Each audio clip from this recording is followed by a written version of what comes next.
Ladies and gentlemen, the 46th President of the United States, Joe Biden.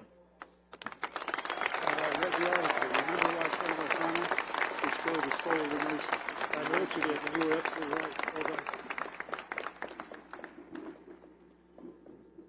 Hello, Falcons. Big day. It's great to be back at the Air Force Academy at the altitude of 7,258 feet above sea level, far, far above that of West Point or Annapolis. I figured I should say that, so my Air Force One pilots, Colonel Kirkland, class of '99, and Colonel Donnelly, class of '01, make sure they were willing to take me back to D.C. I also brought with me today my Air Force and Space Force military aides, Lieutenant Colonel John Rowe, class of '07, Lieutenant Colonel Ann Hughes, class of '08. These officers traveled the world with me, demonstrating, and I mean this sincerely, demonstrating the values of this institution every single day. It's no exaggeration to say I trust my life to Academy graduates. And some of my team members have trusted their lives to Academy cadets. A few months ago, I called to speak to my national security advisor. He was out here, but I was told he was unavailable. Turns out, Firstie Andrew Deaver had him out doing loops and barrel rolls on a glider.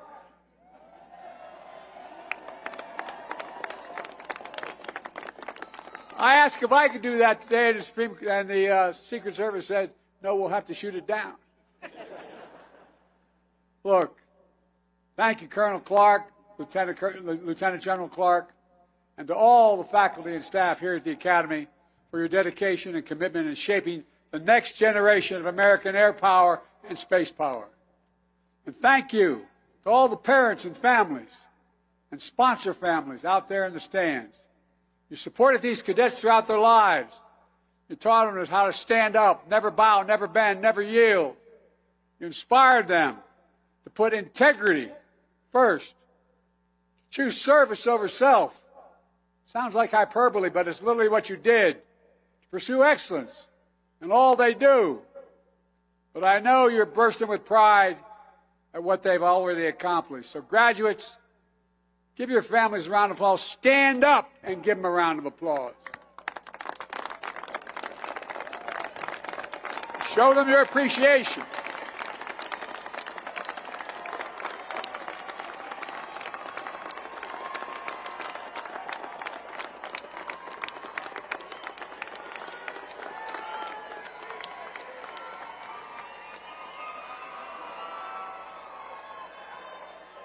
I think they're excited.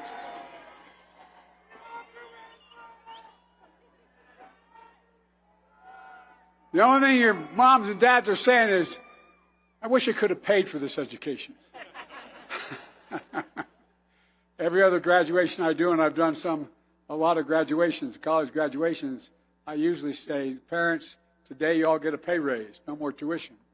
But Secretary Kendall, General Brown, General Saltzman, thank you for leading our Air Force and our Space Force to take on the missions that most matter for today and the future, so we can continue to maintain air and space superiority, just as we have in every U.S. conflict in this century. But graduates, you're not just commissioning into the Air Force and Space Force, you're commissioning into a joint force. One thing working more closely together across the service branches than ever before in new ways to deter, if necessary, defeat every threat to our nation. Last week, I was proud, and I mean it sincerely, to nominate your Air Force Chief General C.Q. Brown, Jr., the next chairman of the Joint Chiefs of Staff. Stand up, General.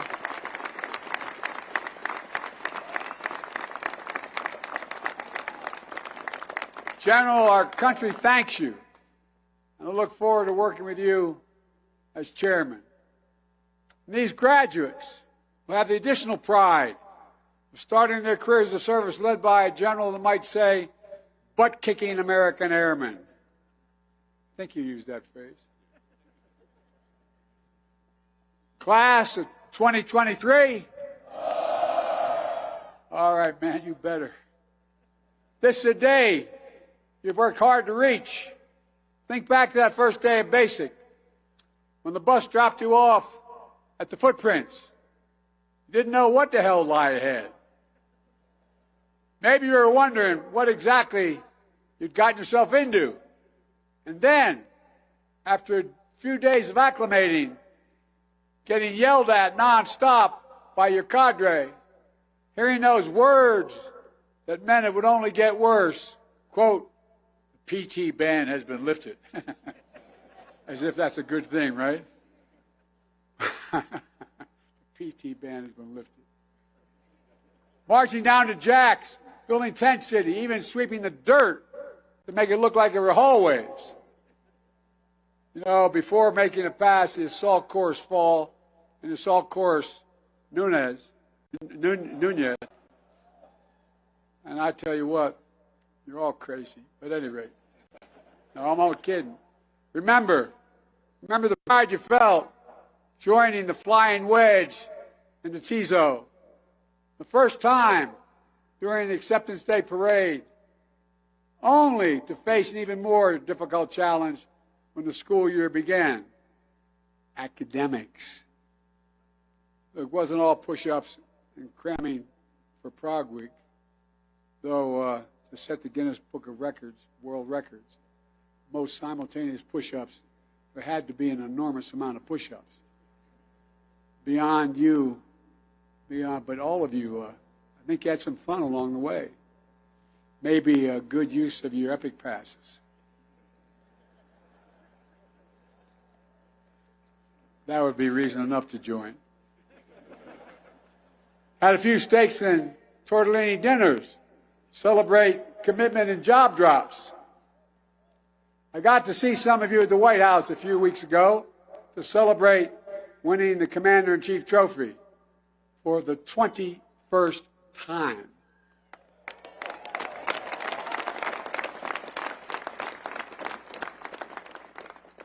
When I was graduating from high school 300 years ago,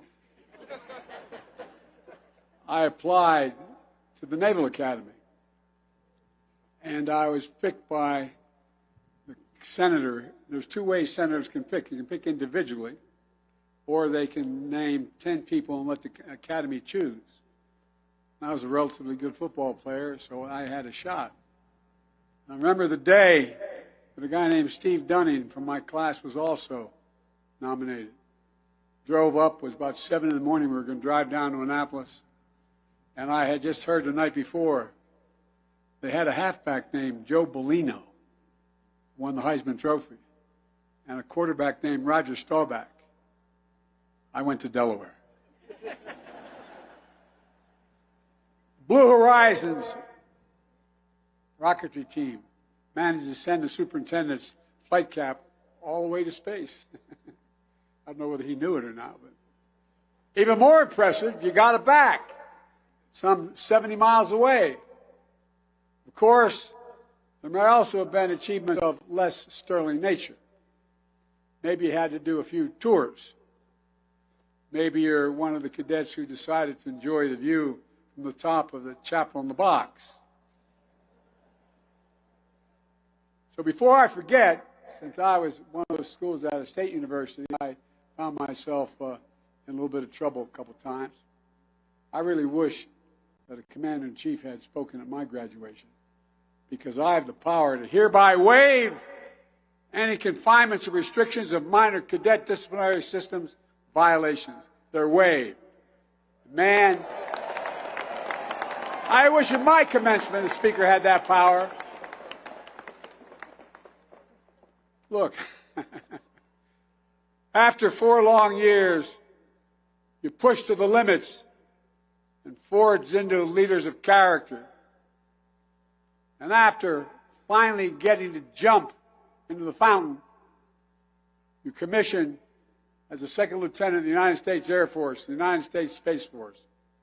Part of the greatest, and this is not hyperbole, you're part of the greatest fighting force in the history of the world. That is the truth. That's the God's truth. That's not an exaggeration. We have the finest military in the history of the world. And you've earned it. And this day is the day to celebrate.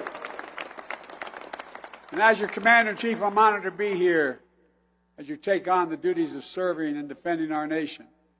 In the years to come, you'll have even more asked of you. You'll take on greater responsibilities, and you'll be challenged even beyond everything you've yet experienced. But you have those mountains. You leave them as you look at them. I'm sure you're going to be thinking about this a lot as you're moving through your careers. As you leave these mountains, where the air is rare, you're going to take with you the confidence that your years have prepared you for whatever is ahead. After all, your time at this proud institution is defined by so much history, so much tradition, and marked by significant change, as was referenced earlier. Unlike classes that preceded you, you've had to adapt and overcome time and again to reorient yourself together with your squadron and your wing and find new ways to soar.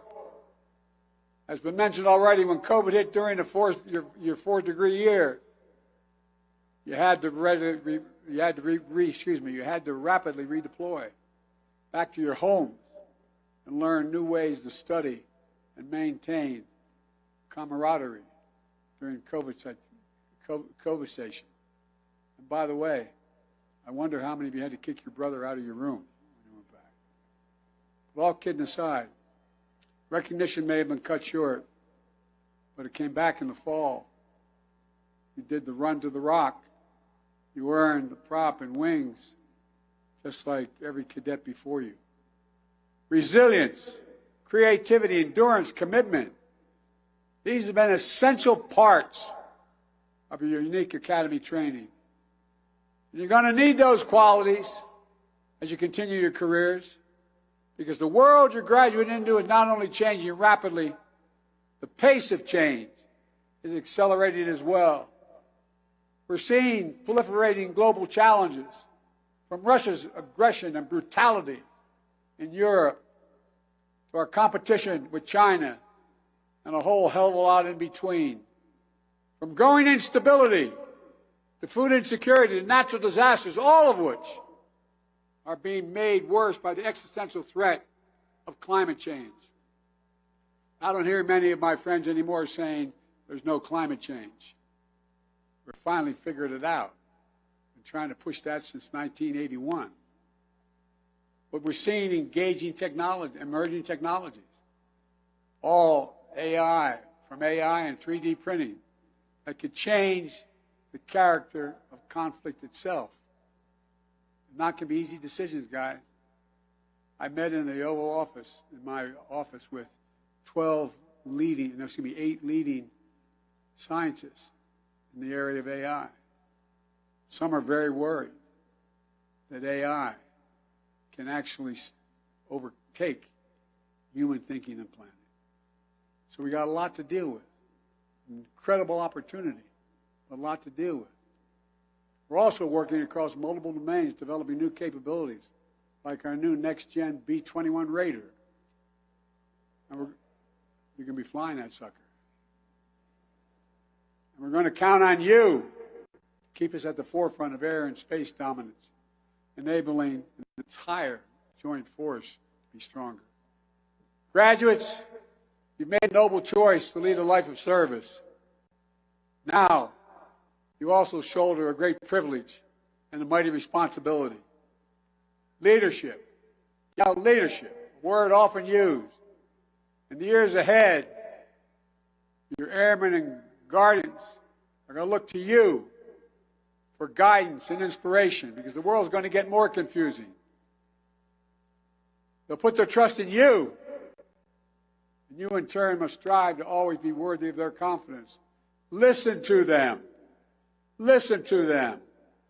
I've always believed that America's strongest when we lead, not only by the example of our power, but by the power of our example. Let me say it again. I've traveled the entire world, been in almost every country. The reason we're respected so much is not just our power, but the power of our example. And it matters. It matters. The same is going to be true in your own experience of leadership. No matter what changes or challenges come, your character, your moral clarity, your capabilities must never waver. Again, not hyperbole. The nation needs you, genuinely needs you. Our world stands at an inflection point. I had a professor who used to say an inflection point is when you're driving your car down the highway at 60 miles an hour and suddenly you turn the wheel 10 degrees. You can never get back on the same track you're on before. The decisions we make today are going to determine what the world looks like decades from now. No graduating class gets to choose the world into which they graduate. Every class enters the history of a nation up to the point that has been written by others. A few classes, once every several generations, enters at a point in our history where they actually have a chance to change the trajectory of the country. It's the only reason I ran. I said to our speaker, I read his article. That's why when I ran, I said I was running for three purposes, two of which were to restore the character of this country, and two, to unite it. You'll face that inflection point today, and I know you're going to meet the moment to make sure that the future we're building is one that fundamentally aligns with our values, protects America's interest. To make sure that our skies and orbits remain open and navigable to everyone. To make sure that new technology is used to lift people up to new heights, new opportunities, not hold them down or exploit them. And to make sure that the fundamental rules of the international system we put in place more than 7 decades ago to prevent another world war are upheld and strengthened to address new threats. One of the greatest strengths the United States of America brings to this effort is one of the greatest assets you will harness throughout your careers. It's our unmatched network of alliances and partners, allies and partners. I've spent the bulk of my first year just reestablishing that, meeting hundreds of hours with our NATO allies and others. Those nations who willingly stand beside us to face down threats and solve shared challenges. You've already gotten some sense of that with the friendship and bonds you've built with the cadets graduating today who will commission in their home militaries across Europe, Middle East, North Africa, the Indo-Pacific. Our partnerships amplify our strength and make us more effective. And don't think our adversaries don't understand it. So they work so damn hard to try to split us. We've seen it over and over again, especially in the global support for the brave people of Ukraine as they defended their families and their homes against Russian brutal assault. Remember what was said? Putin was certain that NATO would crack, that they would not stand together. We put 40 nations together. The United States has rallied the world to stand strong with Ukraine and defend the values that the American people hold so dear: freedom, sovereignty, democracy, simple dignity. Working with a coalition of more than 50 nations, we've delivered historic security assistance that has enabled Ukraine to defend itself. I've been there many times before the war. Spoke of the rod. I've been there since the war began. The United States Air Force and Space Force have been the backbone of that operation, providing airlift capacity and logistical know-how to move artillery, ammunition, fighting vehicles, anti-tank, and air defense system, providing missile warning, space-based ISR, supporting communications. No other nation in the world, the whole world, has enabling capacity we do, and what we have to do to thank you and your immediate predecessors. Just a few weeks ago, I was with President Zelensky in Hiroshima at the G7. I told him we work with our partners to begin training Ukrainian pilots in Europe on fourth-generation fighter aircraft, including the F-16, so Ukraine can defend itself today and in the future. Ukrainian people's iron resolve to live in freedom will never be broken. They are incredible, average women and men fighting, giving their lives for their country and their families. And the American people's support for Ukraine will not waver. We've always stand up for democracies, always.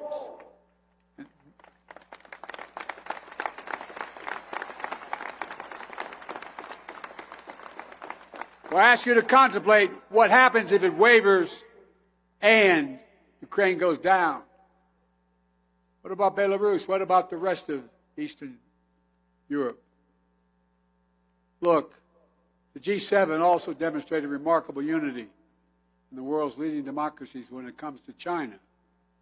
The United States, I've met with Xi Jinping more than any leader in the world, starting back when I was vice president. The United States does not seek conflict or confrontation with China. China and the United States should be able to work together where we can to solve some global challenges like climate. But we are prepared for vigorous competition. And we will stand up for our interests, for our friends, and for our values. With our G7 partners, we should have a set of shared principles for engaging with China and minimizing the threats to our nations. By bolstering our economic security, resisting economic coercion, countering harmful practices, and protecting a narrow set of advanced technologies critical to our national security by not trading them. By working together with nations that share the most fundamental values, we multiply one another's strength and firmly fix a course toward our shared vision for the future. In every part of the world, we've advanced our partnerships in concrete ways and strengthened American security. In the Indo-Pacific, we've deepened our alliance and our trilateral cooperation with Japan and the Republic of Korea, who are now talking together and working together to enhance deterrence against threats in the region, including from the Democratic People's Republic of Korea. We've elevated the Quad, bringing together Australia, India, Japan, and the United States to advance an Indo-Pacific that's free and open, prosperous and secure. Didn't exist before. We're delivering on AUKUS, a new strategic partnership that brings the United States close together with Australia and the United Kingdom, two of our most capable allies. NATO is more energized and more united than it's been in decades. It's now even stronger with the accession of our newest ally, Finland, and soon Sweden, in the alliance as soon as possible. It will happen, I promise you. We're working with Canada to upgrade NORAD's capabilities and ensure that North America's air defense surveillance systems are the best in the world. And in just the past 12 months, I've hosted in the United States the leaders of every country in the Western Hemisphere, every country in Africa, Southeast Asia, and the Pacific Islands. We are a Pacific nation. These nations may not all agree with us on every issue, but they want to work with us. They choose us, not because of threats or coercion, but because of the common interests we pursue together to make the world a better and safer place for everyone. That is what the United States stands for. When people around the world see a United States gray tail flying overhead with the stars and stripes on your shoulders, they know what that means, no matter where you go. Freedom, opportunity, possibilities, hope. It's who we are. It's what we fight for. It's why we choose this path So graduates, as you head out, whether to graduate school or pilot training, to serve as missileers or space operators, scientists or engineers, never forget the sacred oath you swear and the mission you serve is something far, far greater than any person or president. It's our Constitution, it's our country, and it's our enduring American values. You know, we're the most unique nation in the world. And say, well, everybody says, but we are. We're the only nation in the world formed and based on an idea. An idea. Every other nation in the world is formed based on things like geography, ethnicity, religion. We're the only nation built on an idea. That we hold these truths to be self-evident. That all women and men are created equal. Endowed by the Creator with certain inalienable rights. Life, liberty, pursuit of... That's the organizing principle of America.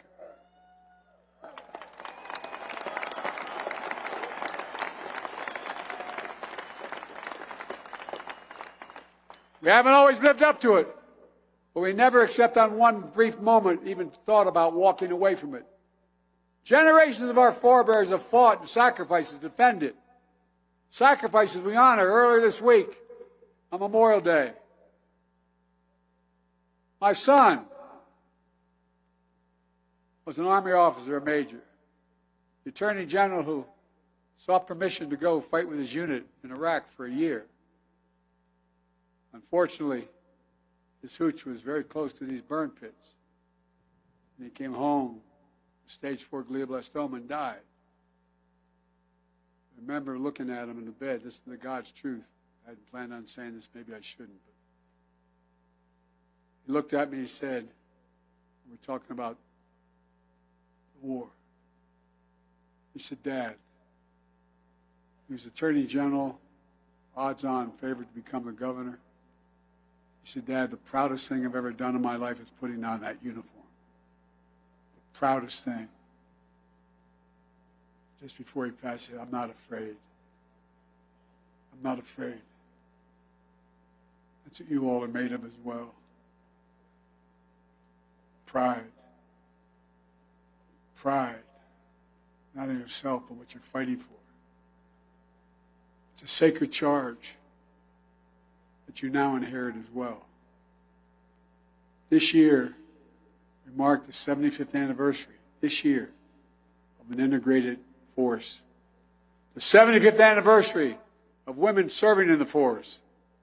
And the 50th anniversary of an all-volunteer military. And your class is one of the most diverse classes in the history of this academy or any academy to graduate. That's why we're strong. That's why we're who we are. That's why we'll never give up. That's why.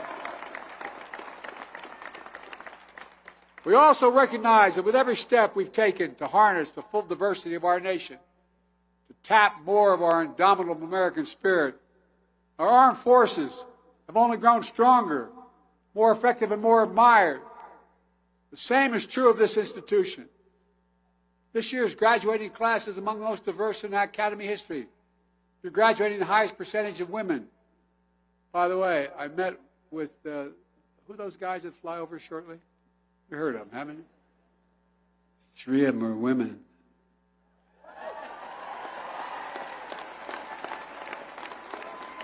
So don't screw around, guys. And the highest percentage of minority cadets in history. They're strengthening force, a force that depends on American values that reflect America itself. And each of you has an obligation to treat the airmen and guardians you lead and everyone you encounter with dignity. Your honor code says, we will not lie, steal, or cheat, nor tolerate among us anyone who does. So it's on all of you to root out the scourge of sexual assault and harassment in the military. And to never tolerate it never tolerate it. To make sure that every member of our forces, no matter who they are, who they love, feels safe and respected in the ranks. Class of 2023, You've been trained to lead, to set an example of your leadership for others. You've been given the skill set to think clearly, and make strategic decisions, and to do what is right under pressure. You've earned the trust and respect of your fellow cadets and your instructors. And you are the very embodiment of the American military excellence. And you are ready for anything. Anything. As I look out today, I give you my word as a Biden, I've never been more optimistic. Never been more optimistic about the future of this country. In no small part because of you. I mean it sincerely. 4 years ago, you arrived as individuals. Today, you're part of a long blue line. Future generations will stand in your footsteps. Strive to meet the heights of your expectations. Draw inspiration from the example of honor and integrity that you're going to set. Held aloft by the core values you learned here. Our Air Force, our Space Force, our Joint Force, indeed our nation, is safe and steady hands with all of you. May God protect you all as you set out on your journeys. And remember, never bend, never bow, never yield. And remember who we are. May the Lord guard and guide the ones who fly through great space and sky. And may God protect all those who wear the uniform of the United States of America. Let us hear this one more time for the class of 2023.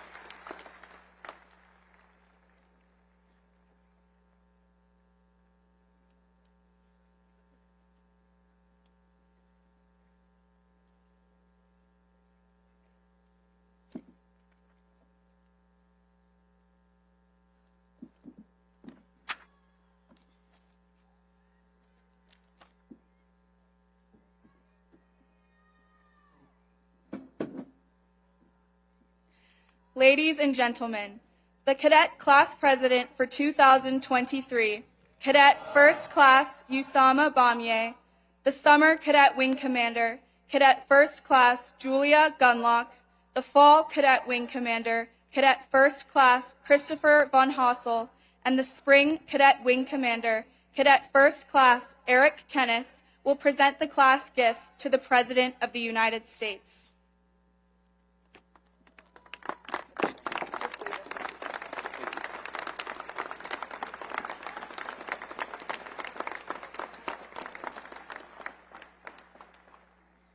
President Biden, for your dedicated service to our nation, to the United States Air Force, and to the United States Air Force Academy, it is with great pride that today's graduating class designates you, by acclamation, an honorary member of the United States Air Force Academy's class of 2023. As tangible evidence of that honor, we ask that you accept this painting by Steve Weed on behalf of the United States Air Force Academy. We will also present you with our class coin as a token of our appreciation.